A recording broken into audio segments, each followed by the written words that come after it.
It's another Wednesday night, and it is loaded like a cylinder six shooter. This is the Pundit's Pundit. I am your host, Denzel Snipes, and we've got the crew in the house. We've got an awesome show for you all. First of all, just wanted to let you all know that you are tuning in live on Sideline Sports Network. And also, we shout out to Let's Talk Sports and as well as the South Florida Tribune. As a matter of fact, speaking of which, let's bring this guy in here. He's a part of the crew. Beam me up, Scotty. He's the captain of the Starship Tribune Prize. Come on in, Scott Morganroth. Well, I didn't even realize I was ahead of Jacob this time. My goodness, I'm moving up in the show. Hey, Love moving being up in on this. life, man. Huh? What's that? moving up in life, man. Hey, so how you like my hat? Hey, yep, I want that one too. You want that one? Yeah, I know you like all my hats. We'll talk it. We'll figure out what the Denzel Snipes perks package will be as these sideline and trib grow a little bit more. Great to be back on. I love the doubleheader. I look forward to on Wednesday night. Great job last week filling in. And, Mhm. this is just, to me, a ton of fun being with you and Jacob, for God's sakes. It's like home away from home, you know. Broadcasting with you is like broadcasting with my brothers. Boy, it gets fun every cotton pick of the week, brother. Every week, every single week. This is the energy that we bring, ladies and gentlemen. And then, we've got another one coming in. He actually is the architect of this show, and he is the host of Pundit Views, coming to you live every Monday at 7 p.m. 7 p.m. Eastern Standard Time on the Sideline Sports Network. Come on in, Jacob Krishna. What's going on? I'm going to get Candy a hat that says "Make Scott Quiet Again." She probably might. Don't give her ideas. She probably might. And by the way, you're working with her tonight on the Sports Exchange, so you can. That works. That's just fine. Hey, Jacob, I'm sorry. I'd like to see what her response is to you when you make that request. No, I will. I shall laugh. Oh boy. Hey, Jake, are you wearing one of those 1970s baseball, Little League baseball team shirts? Let's just say it's a third jersey. It's a rejected third jersey for the White Sox. Well, it was white and brown, so I was thinking the Padres, but No, this is gray and black, so that's why I said White Sox. Oh, okay. It looks like brown and white on my What is this? One of those debates from 10 years ago about Something the like gold that. and blue with. the dress, the Yes, black, yes. yeah, white and gold versus blue and black. And I was just like, I don't know what you all are saying. Like, it looks all white to me, but But before we get started, just want to let everybody know that you are viewing us live on one of these platforms: YouTube, Facebook, Twitter, DVTV, Stream TV, every single week, especially on Stream TV. Catch us on there. They were so gracious to let us on, so we've been on there for probably a little under a month. We've got full channel lineups all week long. And let me add one Let's other talk thing, sports. Dan's. Go ahead. Let me add one more thing. This is simulcast on the South Florida Tribune YouTube channel as well. So we can reach more and more people. So, everybody's able to do these piggybacking off each other. We got to make the content good so we can impress more people and grow, right? Absolutely, absolutely. And that's what I like to call Foreman Voltron. Whichever you want to be. You want to be the feet, I'll be the head. Vice versa. As long as we get to the mountaintop. But we're gonna start this off. Then you're making me the ass, obviously. That's now. See, why did you have to go there? What did you have to, well, with that being said, now to our first topic. That's a way to go to the pundit point. Now it's time for our pundit points. This is where everyone comes and just gets a point, out of their system. But I'll go ahead and go first here. So, our pundit point came in just earlier today, if not some time ago. And that is the tragic passing of Pittsburgh Steelers linebacker Clark Higgins. Who was Clark Higgins? Let's see. He was a 6'4", 243-pounder. He came out in the fifth round in the year 2000 NFL draft. He was picked 137 overall. He played 8 years with the Pittsburgh Steelers. He's mainly known for being a part of Steeler Nation. He did play for the Cardinals for 4 years. Actually ended up facing his old team in the Super Bowl against Pittsburgh. He played for the 49ers in 2012. He won Super Bowl 40, and in college he was a first team All Mountain West, and he was a Colorado State University Athletics Hall of Fame. And his total total stats in his career, he had 520 tackles, 46.5 sacks, and 1 interception. Any Steeler fan, shout out to Jordan Pennington, my uncle, anyone else who's been a Steeler fan, and we always talk about that vaunted defense, and also just in general, who I would like to call Carroll recruits, okay?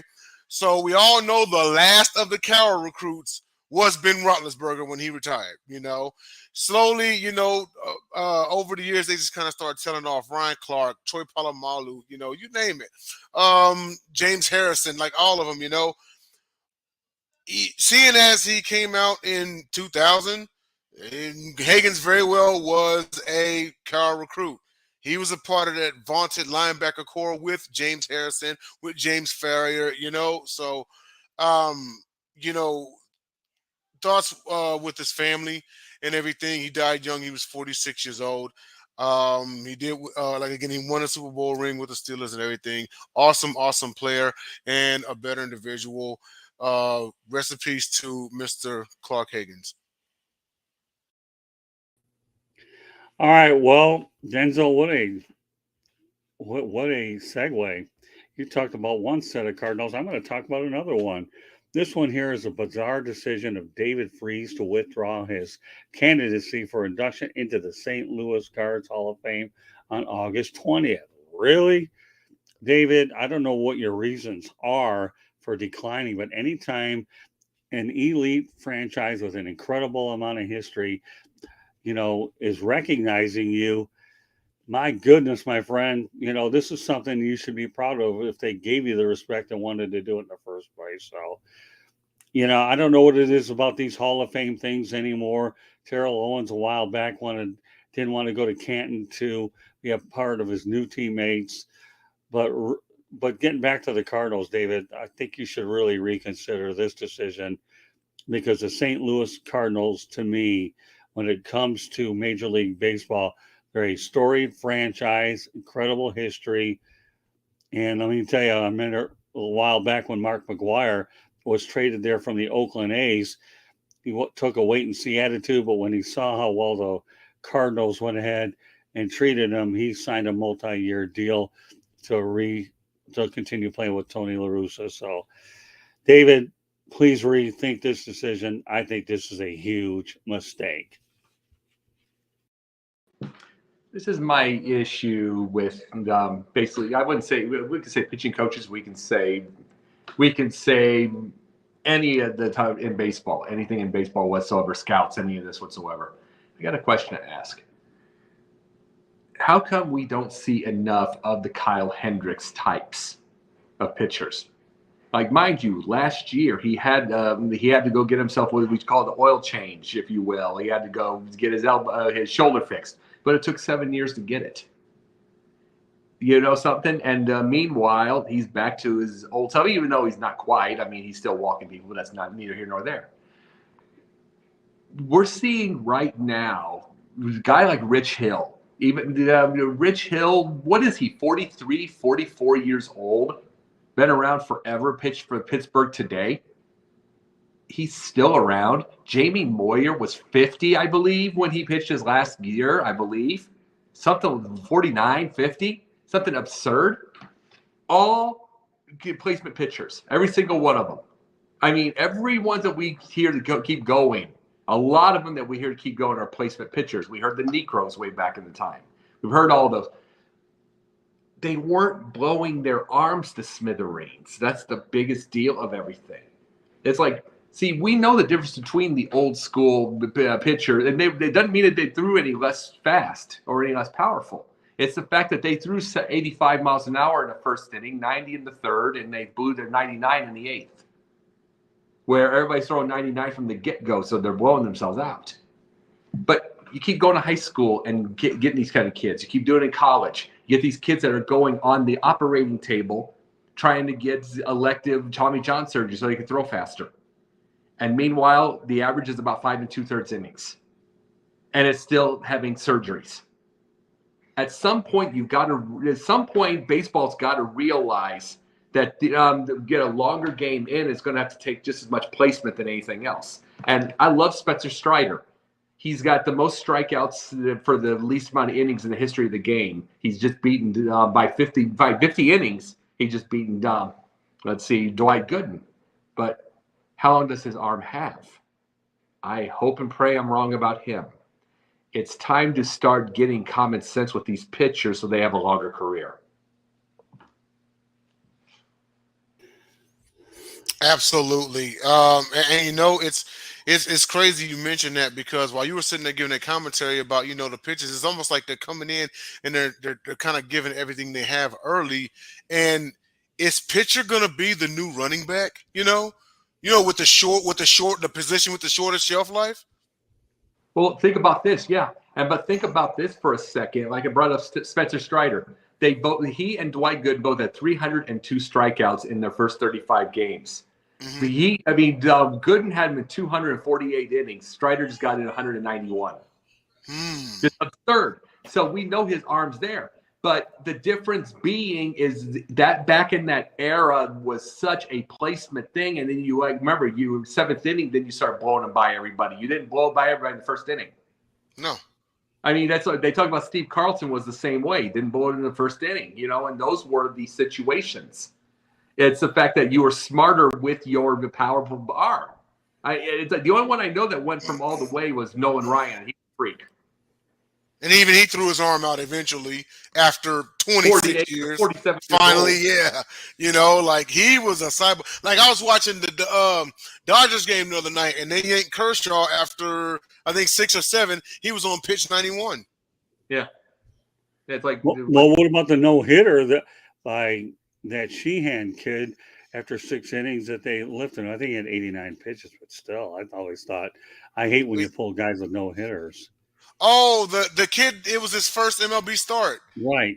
Yeah. Mm-hmm. They yanked him after, it was something like 81. 6 innings. Yeah, it was 6 innings. I was like, wow, Roberts really couldn't let him finish the game, and they lost the game. So yeah, Roberts is not very popular there. No, true. He isn't. Right, as much as on Confidential we talk about Ross, Roberts has his moments too. Oh, God, more than you think. Well, yeah. But the thing is, Roberts has a lot more experience than Ross, too. It's like, I still think Ross is going to be the end of the Cubs, even if the deal. I think they're a manager away. But Ross is somebody, he's got knowledge. He just needs experience. Get him into the minors and managing a couple more years, and he'll be an awesome. Or even a third base coach or anything where you can learn strategy. Don't just throw him into that fire. You know what I mean? Well, you know what? Here's what I've got to say about it. Ross, Joe Girardi is poised to be the next manager of the Cubs when the time comes. That's what I think. And he turned down the Central Florida head coaching job. So he's just taking his sweet old time is what he's doing until the time comes. But in the end, my gut feeling, and it's just my gut feeling, you guys figure it whatever you want, Joe Girardi will get his opportunity to manage on the north side. Yeah. I mean, I can definitely see that. He'd be the one getting them there. He could be the one to finish it.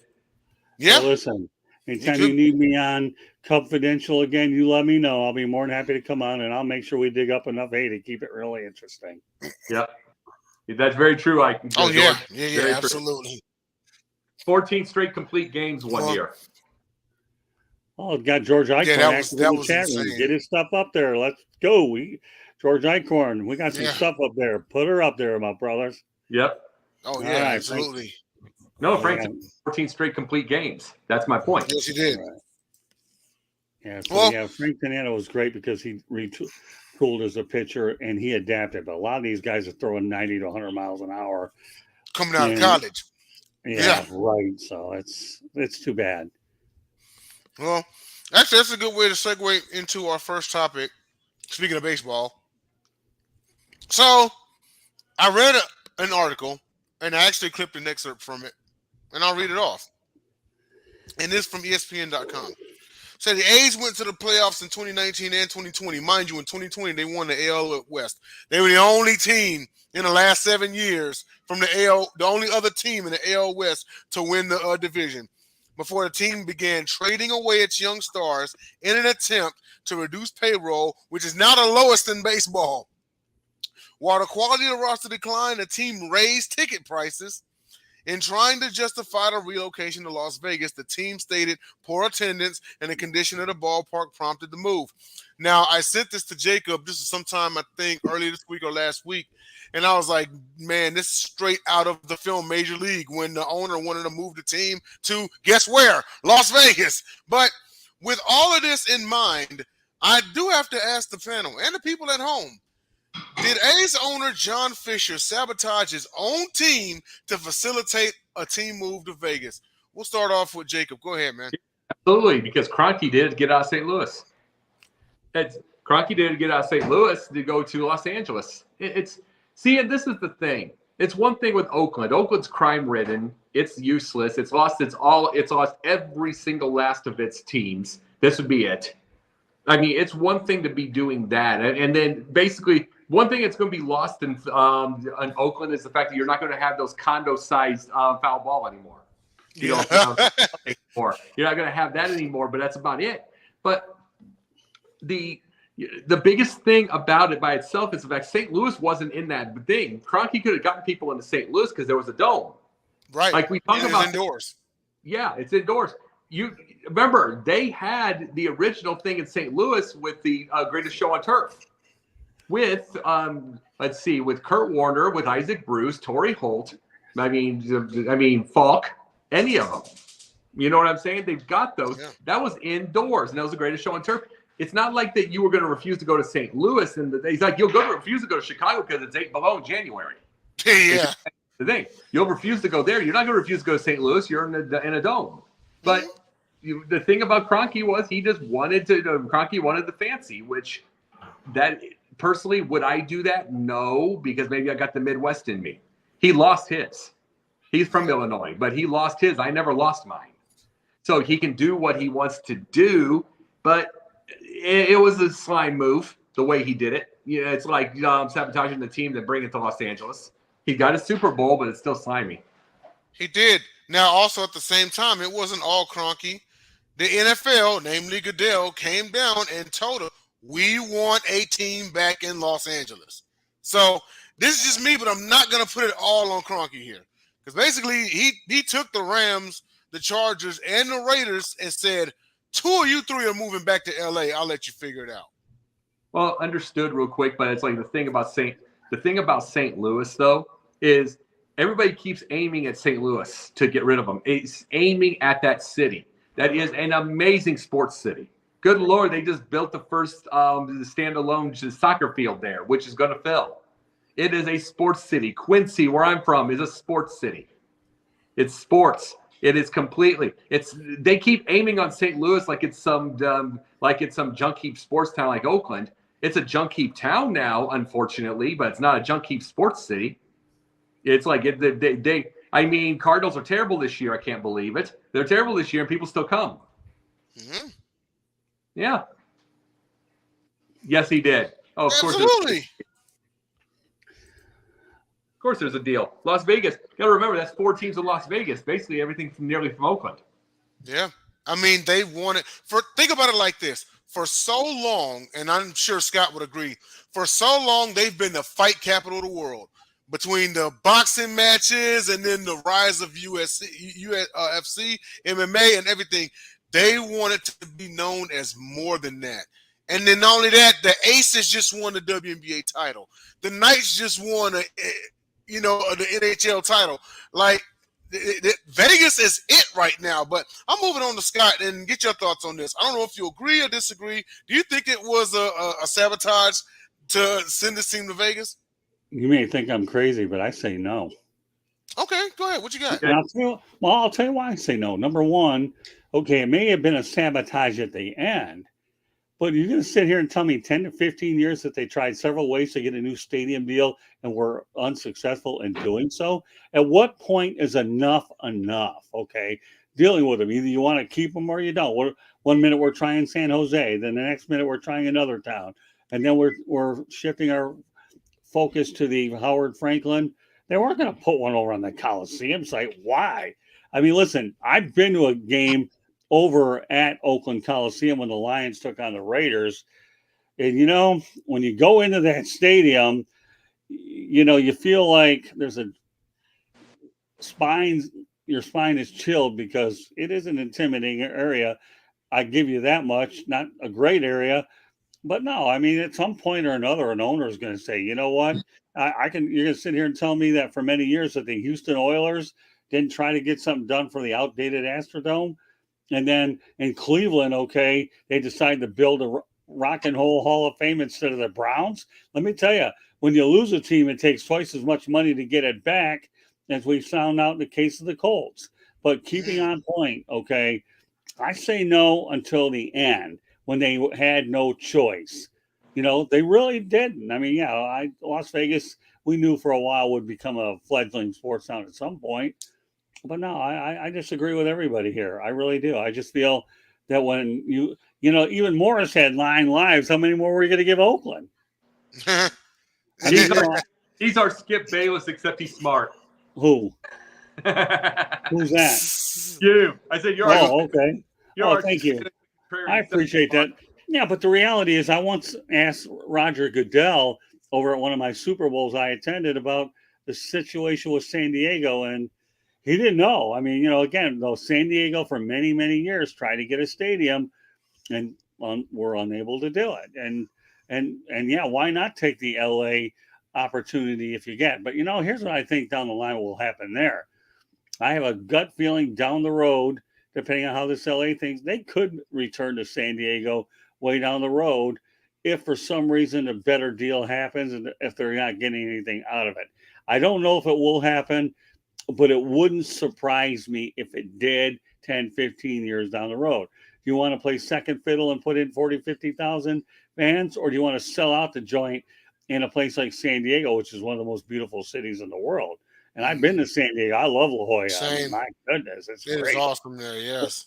But yet Oakland, I mean, yeah, you lose 3 teams. Remember, they lost 3, but in retrospect, they lost 2. Because all the Golden State Warriors did was move across the bridge to San Francisco. So the Bay Area kept them. It's the other 2 that decided to go to the place where there's no state income tax. And obviously things are going to be. Now, how will they? Now, here's something that you might want to know too. I had an opportunity on Monday night before the Marlins game against the Toronto Blue Jays. And who do you think I bumped into? But deliberately, my buddy Don Mattingly. Ever heard of him? He was pretty good. Haven't heard of him. Yeah, I know. So I asked Don, do you think that the A's will fail in Las Vegas? No, I don't think they will at all. I mean, it's a growing city and all that, but we didn't get into specifics. I had to bomb him with 4 questions, because one of my other guys mentioned it. I had to get that as one of my 4, and Don Mattingly and I are close anyway, so whatever I needed out of him, he'll give it to me because he knows that I've been around the game for a while. And here's a little history.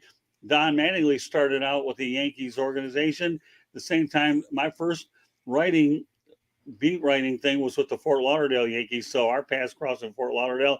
But when we came to Miami together, then it was a different story how our relationship got better and better. So to give you the short Cliff Notes version, if I'm capable of doing that, okay, because I know that Jacob's going to ask Candy how I didn't keep me quiet. Well, good luck, okay, on that one. Give your input. Again, I say that they did not sabotage Oakland until their hand was forced. That's fair. That's fair. Well, and as far as hockey is concerned, I might as well answer that one as well too. You know what? Again, another outdated facility in St. Louis. But in this particular case, he knew that he had something in LA, being the number 2 market in the country. So I understand his logic going there. But he's got some successful teams in Colorado, though, doesn't he? No, he's won a bunch. It's like, it's an irritation. It's, even though I'm a Cubs fan, I'm a Bears fan, I still feel for St. Louis because I really believe, given the right owner, St. Louis can boom. Boom, boom, boom. And St. Louis will get another NFL team. I know they will down the road. I have a gut feeling that they will. But right now, they choose it. Their version of football is that thing called a soccer ball. Yeah. Yeah.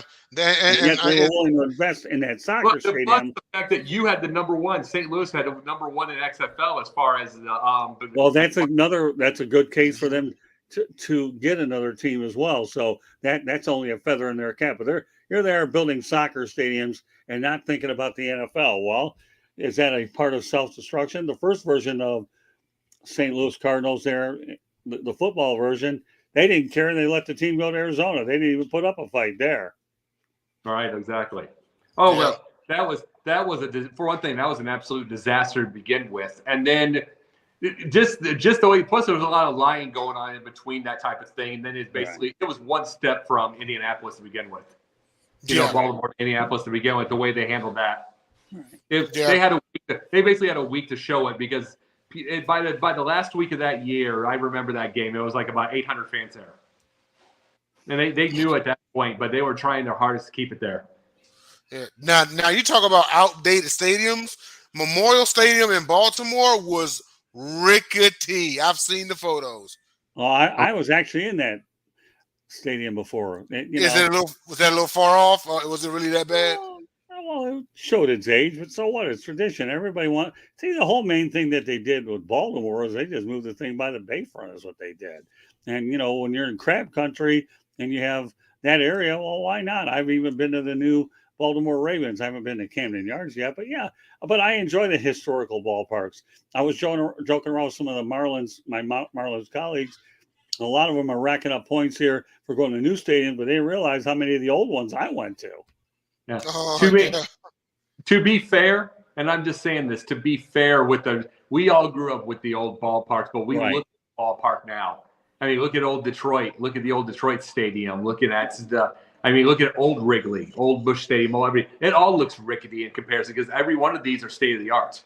Right. Yeah, that's true. I mean, not everything is the Superdome, which they keep renovating and keep renovating and keep renovating and have it looking new. Like, the Superdome is what, like 40 something years old. Right. So and literally and we talked about this, Jacob. The Superdome is the last of its kind. It's the last dome stadium. The last of its kind. Because if they're indoors now, it's just indoor stadiums, or they have an outdoor one. But the Superdome is the last of its kind. Absolutely, it's not a dome anymore. But those are the big things. Everything looks state of the art. I'm like I said, my family's going to go to Tampa Bay to watch Tropicana, to watch the Braves, and I'm like, oh my God, it's like a prison in there. It looks like, and it's like they're going to be going to that. It's like, considering they've been to we go to Truist. Considering we go to Truist, I've been to Truist twice, and they've gone a bunch of others. And it's so state of the art, so beautiful, slick, everything. Then you go into that prison. You expect to see some guy downstairs, like he's been down there for 6 months. He was in solitary. You're expecting that when you go to the bathroom. Wow, like a gulag kind of prison. You're expecting hearing help. Like when you're in the bathroom. Well, let me tell you something about the Superdome. I've been there like a handful of times. First time I went there was 1982 when Michael Jordan was in the Final Four, and they won that. And then I ended up going out there to see Florida Atlantic play after Hurricane Katrina, which was incredible. And I went to a few other games between the Lions and the Saints. And hey, it's a good place. If they want to put money into it, more power to them. But where would they put it? But you have to understand, in the case of the Superdome, though, is where would you have put a replacement stadium in that area, or fix what you have in that city? Period. Yeah, that's what I mean. Exactly. That's my point. Yeah. So you might as well fix up what you have. They're getting what is it? The Caesar Superdome now? I mean, come on, Caesar. Yeah. Uncle Caesar has a little bit of money to pork a little bit of dough in that thing. Yeah. No. Quick question, Scott, before we go to our next topic. When was the last time you were in the Pontiac Silverdome, and did it really look like its time was up? Oh, I don't know if I ever want to admit that. All I know is the Pontiac Silverdome was my football home, and I've never acclimated to Ford Field. I think the real problem that you had in Pontiac, though, Denz and Jacob, is that Pontiac had a chance to keep the Lions. They did. All the Lions wanted them to do was just renegotiate the lease so it would be more favorable and all that. Pontiac said, no, we're not going to do it. So as a result, what happened? They took a deal downtown, and that's how it ended. So it wasn't in bad shape, back in '99. Because remember that when the Steelers were there, they had a place of their own to practice and they practiced in the Silverdome, so it wasn't that bad a shape. Truth of the Yeah. matter is, Pontiac made the worst decision that they could have. They lost a team, to me, that could have generated a lot of money, but now, as a result, they let it decay and now tore it down, and now they've redeveloped it. So the Pontiac Silverdome was my NFL home. So it wasn't in bad shape, though, guys. Okay, Yeah. when they left, it's just when you have a chance to go back to Detroit and be a part of the revitalization area in downtown, you have to take it with the Tigers and the Red Wings nearby. Oh yeah, no, I get And it. now You the know, Pistons are there too. So yeah, they I mean that and that was that was when half of y'all's teams, you know, only half y'all's teams played actually in Metro Detroit because the Pistons were in Auburn Hills, you know, and what was they're actually, well, now all of them are in Detroit now. But speaking of the Silverdome, though, this is a great segue because this man body slammed Andre the Giant in that building. So our next topic being the Incredible Hulk is now back with Marvel. Should they attempt to buy out Hulk Hogan's name? Should he take it? Jacob, this was yours, right? Yes, it was. I thought about this because a little story for everybody, and I'm sure Denz has some of it. When during the time when Hulk Hogan first had his name, he was called the Incredible Hulk Hogan. Mm-hmm. So they make a deal. So when they stopped the Incredible part, they made a deal that when he was Hulk, that you would see a little disclaimer under the thing in every pay-per-view. You'd see a disclaimer that says the Hulk Hogan and Hulkamania is part of Marvel Enterprise. So they had to pay Marvel a big old chunk of money every single time they used it, which is probably why he was only on pay-per-views and rarely on TV. You know what I'm saying? It's like you had to do something like that. It's like that's probably one of the reasons by itself. Years ago, I mean, just basically around WCW time, Hulk Hogan and Eric Bischoff buy it from Marvel. Yeah. They bought it from Marvel, and now Hulk Hogan owns everything. But now it makes me think. Hulk Hogan was at its biggest when he was getting movies. When he was getting a lot of ads, getting these ideas like you could be able to get this. He's not even the number 5,000th version. I mean, I would say the number one wrestler right now to be able to have a chance at a movie is Dave Bautista, obviously. True. You know, John Cena, number 2. I mean, I would say Kevin Nash is probably top 5. You know, Hulk Hogan's not even top 500 anywhere. I mean, Seth Rollins gets him. Sasha Banks gets him. Star Wars. They get him all of the thing. Hulk Hogan's not even there. In one case, I would say the price to go to Terry Bollea, just work out and be a beach bum the rest of your life because you can't use it. You maybe use Hollywood Hogan, but you can't. You get Hogan's his, but they can't use the word Hulk anymore. You could do that. I would say that's 9-figure price, but then he could keep the name Hogan Beach and stuff, but he'd have to give a section to him, so he'd be Terry Bollea. Same time, how much money is he getting off of that by itself? Number one, he makes all that money. He's got that Hogan's Beach, which means he owns WWE. Mm-hmm. He owns WWE merchandise. And that's another story for another time. I got another thing to say about that. But he has WWE merchandise to make extra money off of that, along with his own image. Right. So in one case, do you take the 9 figures? So to me, it's a 50-50. You take the 9 figures. In one case, you take the 9 figures, it's the most you've made in your life in one fell swoop. In the other case, it's the last money you'll ever make. No one knows Terry Bollea. No one knows. No one knows Terry Bollea. So that's the question I have. I'm going like this with that. You know what I'm saying? And you know what? I guess it would all come down to the asking price. Now, Hogan, fortunately, is in a position to where he can name his price, because some may argue that Hulk Hogan is just a bigger name as the Incredible Hulk. Yeah. You know, even though in theory there are way more comic book fans than there are pro wrestling fans. But listen, we're talking about a man who personified the 1980s here, okay? He was everywhere.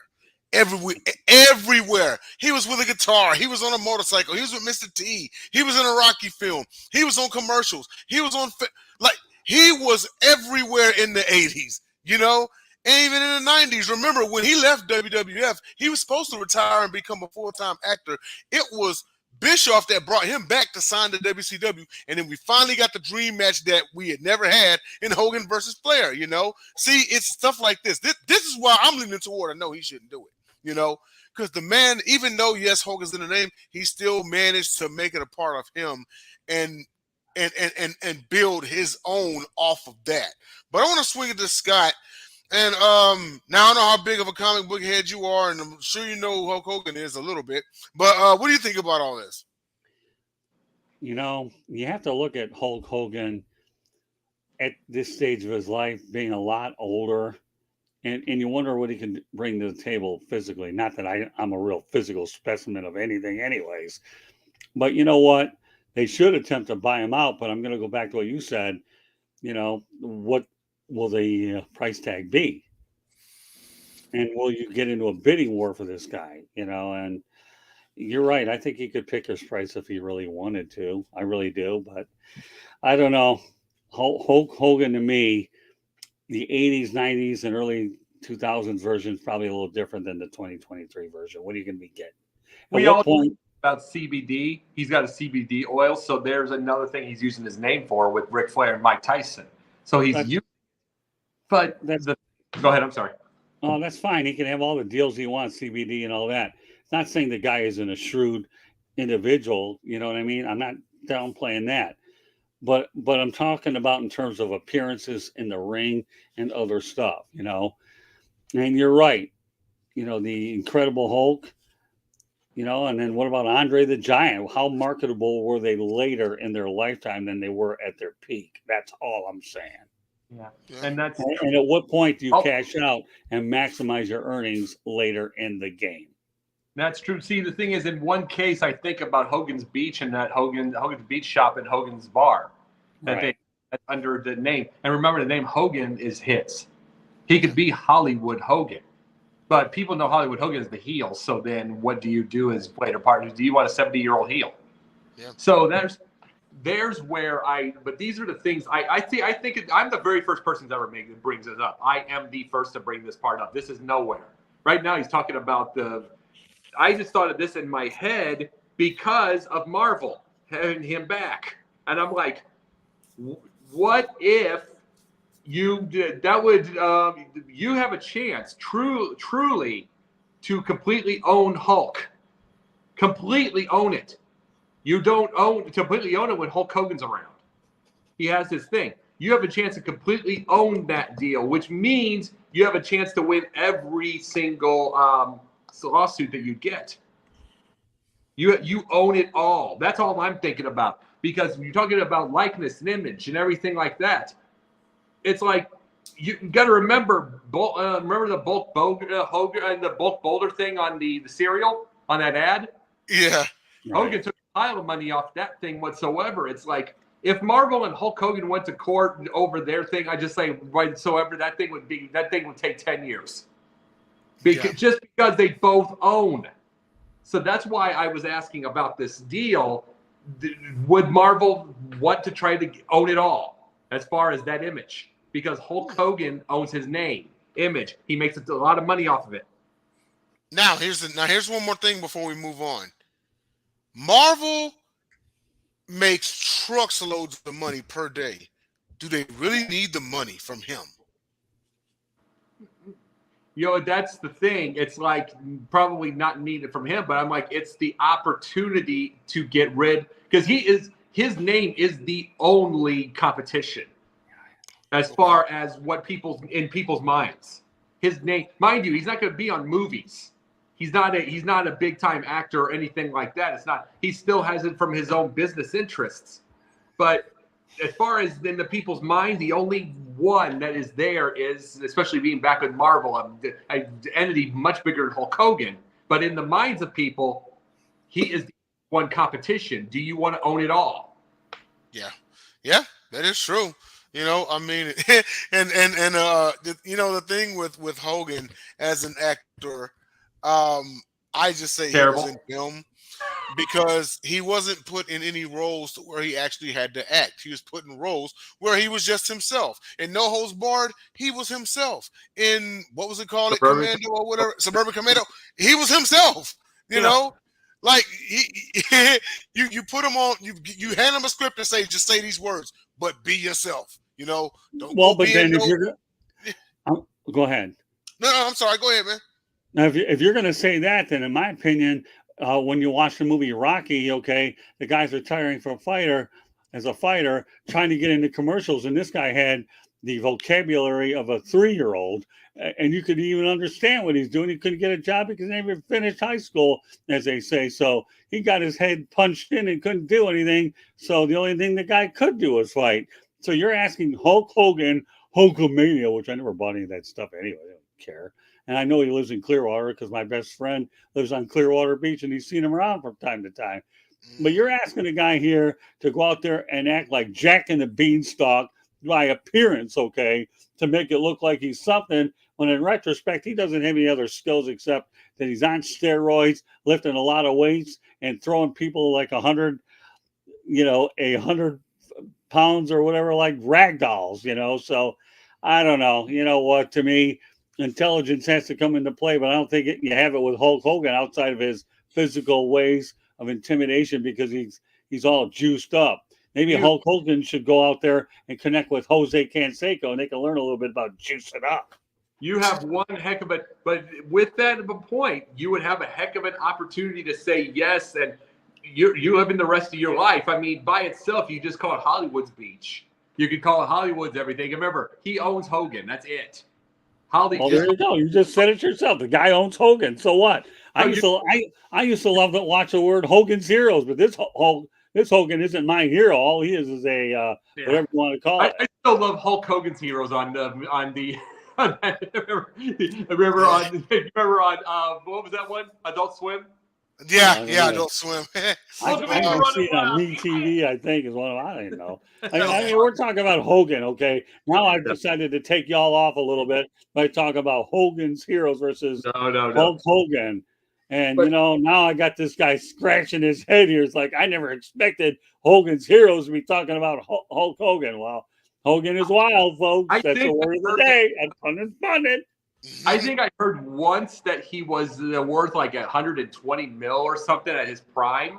Yeah. This would triple that in one fell swoop. He's 70. He doesn't spend money like a sieve like Linda did. He buys classic cars and soups them up like a young guy. So and motorcycles, yeah. Huh? And motorcycles, yeah. And motorcycles, yeah. He buys cool cars, motorcycles, has boats. He can be a beach bum the rest of his life, and he doesn't spend money like crazy, so he'd be set. So, but those are still things. How much do you still want to work is the question I ask. Yeah, very true. Well, let's go on to our next topic here. The feminization of men and the devastation it had on the male culture. Jake, was this yours too? Oh, of course it was. All right, go ahead, kick it off, man. People wonder why those DC comic book movies are struggling right now. Take one picture on Facebook. There's one picture of the three. You have Supergirl, which you understood, but then the other two. Take one look at them. Does it look? Any of those wimps look like Jason Statham at all? Any of them? Here's the thing. Take a look at the Incredibles. Not the Incredibles. Excuse me. The what was Sylvester Stallone's? The Expendables. The Expendables. Thank you. But sorry about that. Take a look at every one of those Expendables. Sylvester Stallone he still looks like a beast. I mean, Dolph Lundgren, Jason Statham, Arnold Schwarzenegger. Every one of them look like a man. Every one of them do. It's like every single one. It's like, of course they're gonna be doing something ridiculous in that movie and making Megan Fox beat up Jason Statham in the end. And of course, it's that good BS, that garbage going on. But by the way, it is Jason Statham's role now. It's like Stallone's going to be very limited in that role next one, so it's going to be his movie now. But it's like, guess what? You take one look. You have Mission Impossible, the movies. It's going to be making $1 billion. The Top Gun, all masculinity makes $1 billion. Jack Ryan, these shows on Amazon, $1 billion. Everybody, the Chris Pratt with his show, all that kind of stuff. Everything with masculinity makes a pile of money, but they're trying their darndest, and I don't know why, to continue to build femininity on men. And that's the thing. It's had a devastation on the male culture because look at how many suicides we get out of boys. Yeah. Look at how many are trying to, they try to, when they're in their impulsive age, in their teenage years, they try to see, they want to change their gender, this whole gender dysphoria stuff. And then all of a sudden they're talking about detransitioning, and then they don't know what they are. It's because we promote all of this femininity, and they're saying masculinity is toxic. Out of all of this, and plus the fact then this makes women look bad because it makes them look evil, and they're not. There is a certain people that are putting a culture in to make men look bad, and guess what? They're making men into women, and so it's like, look at what you're doing there. Then you're making women look bad.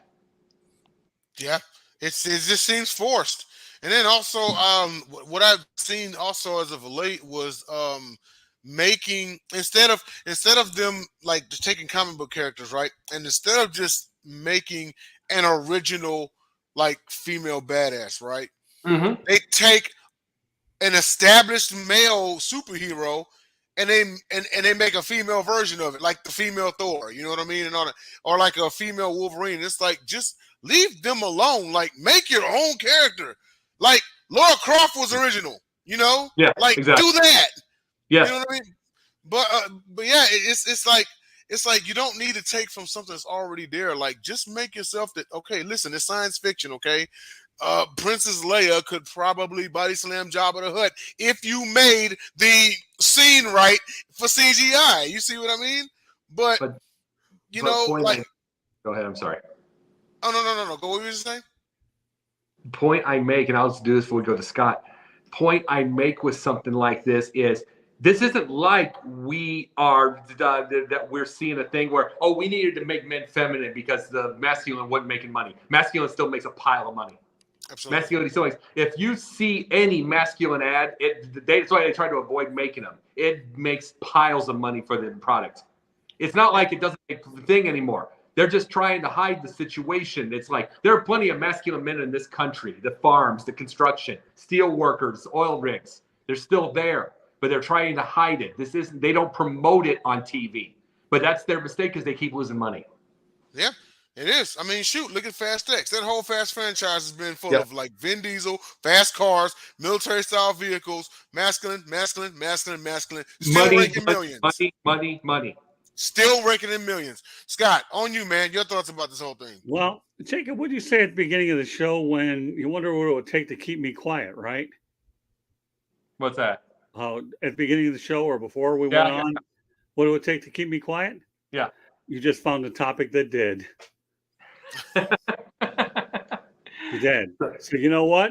I'll do something. And today is June 21st, 2023, 8:50 p.m. Eastern Time, 6:50 p.m. Okay. I thought you would have had something on this, because I think you'd have believed it. You know what? There's certain things I'll talk about, and there's certain things I don't. I've never or rarely ever taken the fifth on a topic, but I'm going to do it now. Let the history books show that the feminization of men and the devastation it had on the male culture is a no comment. You succeeded. You got me quiet on this one. I'm at a loss of words. It doesn't happen often, guys. I'm at a loss for words. I have a saying, thou shalt keep thy foot on the ground, not thy mouth. And I'm not going to say anything that I would constitute on putting it in my foot. So I'm not, no disrespect to the topic, but I'm taking the fifth.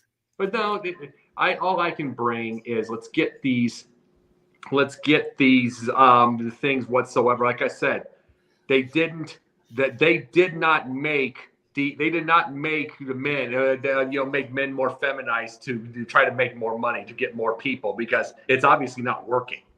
It was working. Like I said, every time we see a Mission Impossible, it's making $1 billion. They don't like it. They don't like that it's still there, but they still forget that the Midwest and the South and all those areas, Texas and all of them, still exist. So let me ask you a question. Okay, you're going to ask one of your most sexy blonde males. Okay, the way he is to look like Cheryl Ladd bikini, you might get somebody's attention there if that, whatever you call it, constitute as that. You know what I mean? So I don't know. I'm just saying. I'm trying to. There was a book that I once upon a time bought at a store called Creative Visualization. And if there's ever a topic that requires creative visualization, it's this. No disrespect to the individuals that brought it up, but again, no, not at all. And here's the thing: the one thing that we need to do, and I'll say it with this final word. One thing that we absolutely need to do with all this is a strong man does not mean you have to have a weak woman, and a strong woman doesn't mean you need a weak man. People are going to have to start understanding this whole situation. Right. You need to start having. I mean, the whole show, Burn Notice, strong man, strong woman for 8 years, 6 years, 6. They had that right there. 6, 7 years they had that. A strong man, strong woman together. It's a team. And you don't have to be able to do it, but it's obvious. It's completely obvious the minute we start getting a strong man and then they want to bring the weak woman, you don't have to do that. No, you don't at all. No. Period in the story. So since he did do that, let's get to our final topic because we have to do this in 7 minutes. Yeah, and we gotta get Scott out on time because we're gonna do this. We're gonna do this topic real quick and then do our parting shots. All right. So as of late, Michael Jordan has sold the Hornets. So I know Will still hasn't come down from the ceiling yet. Shout out to Will Vogel. Selling the Charlotte Hornets and educating the public on what makes a successful owner. You know what? I'll start off with Scott on this one. Go ahead and give us your thoughts on what you think makes a successful owner and also your overall thoughts on Jordan selling said team. Well, number one, he bought it reasonable, and he's getting a boatload of money on the back end. So think about it. They were the Charlotte Bobcats at one point, right? And they were awful. And all of a sudden, he's selling it for, what, $3 billion? And he still have a piece of the action in terms of personnel moves. So if that isn't a smart business owner, then I'd like to know what one really is. Yeah. I mean, you talk about ROI. Michael Jordan is ROI 10 times over because I think he bought it for what, $300 million back then, and now he's getting what, $3 billion? $3 billion?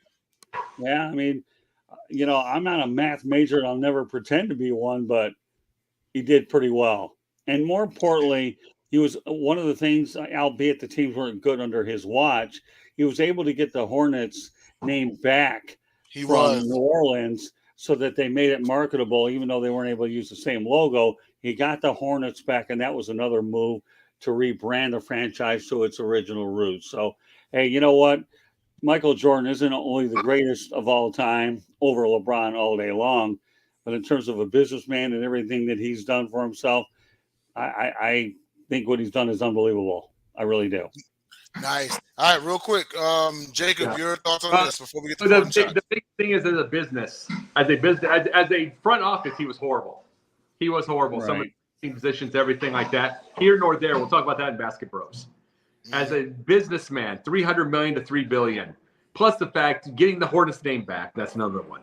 Then getting plus the fact you remember you're the one that gets the advertising. Your name gets you the advertising, the type of advertising. Go look at their banners and everything like that. It's in that stadium. Go take a look at the types that are there. You don't get those types if you don't have a Michael Jordan. Absolutely.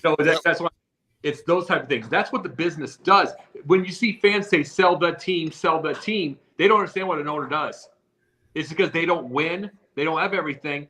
See, none of those people have an understanding of owning a lemonade stand, much less that.